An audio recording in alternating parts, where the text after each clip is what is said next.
வார்த்தை ரட்சிப்பு என்று சொல்லி நாம் பார்க்கிறோம். லூக்காவிலே வாசிக்கிறோம் 23:43 இயேசு அவனை நோக்கி, இன்றைக்கு நீ என்னுடனே கூட பரதீசில் இருப்பாய் என்று மெய்யாகவே உனக்கு சொல்லுகிறேன். இதோ இயேசு அங்கு அரை நிர்வாணியாய் உதவியற்றவராய் சிலுவை மரத்திலே தொங்கிக் கொண்டிருக்கிறார்.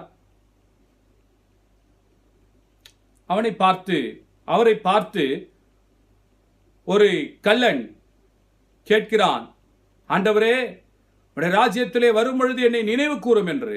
அப்பொழுது அவர் சொல்லுகிறார், இன்று நீ என்னுடனே கூட பரதீசியிலே இருப்பாய் என்று சொல்லி, அவரை எப்படித்தான் வதைத்தாலும், எப்படித்தான் குட்டினாலும், எப்படித்தான் அடித்திருந்தாலும், இயேசு அவர் ரட்சிப்பினுடைய அந்த சாரத்தை அவருடைய வாழ்விலிருந்து ஒருவராலும் எடுக்க முடியவில்லை. பிரியமானவர்களே, அவர் எந்த சூழ்நிலையிலும் தம்முடைய ஜனங்களை ரட்சிக்கிறவர்.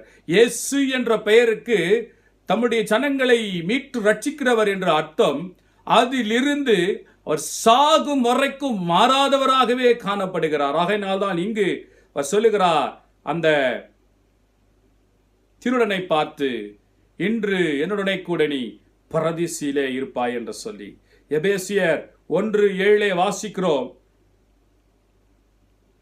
இயேசு கிறிஸ்துவின் இரத்தத்தினாலே பாவ மன்னிப்பாகிய மீட்பு இவருக்குள் நமக்கு உண்டாயிருக்கிறது. அவர் வாழ்ந்த போதெல்லாம், அவருடைய உபதேசங்கள் எல்லாம், திருச்சபைக்கு உபதேசிக்கப்பட்ட காரியங்களில் எல்லாம் அவர் ரட்சிக்கிறதான ஆண்டவர் என்று சொல்லி கர்த்தரே நமக்கு ரட்சிப்பாக காணப்படுகிறார். பிரியமானவர்களே, அதைதான் நாம் இதிலே வாசிக்கிறோம்.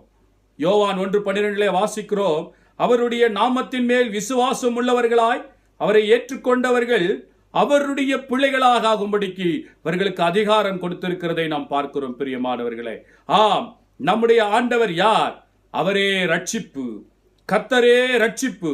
கர்த்தரே நமக்கு ரட்சிப்பாக காணப்படுகிறார். பிரியமானவர்களே, ரோமர் 3:24, எபேசியர் 2:8 வாசிக்கிறோம், இலவசமாய் அவருடைய கிருபையினாலே மீட்பை கொண்டு நீதிமான்களாகப்பட்டிருக்கிறீர்கள் என்று சொல்லி வேதம் நமக்கு சொல்லுகிறது. பிரியமானவர்களே,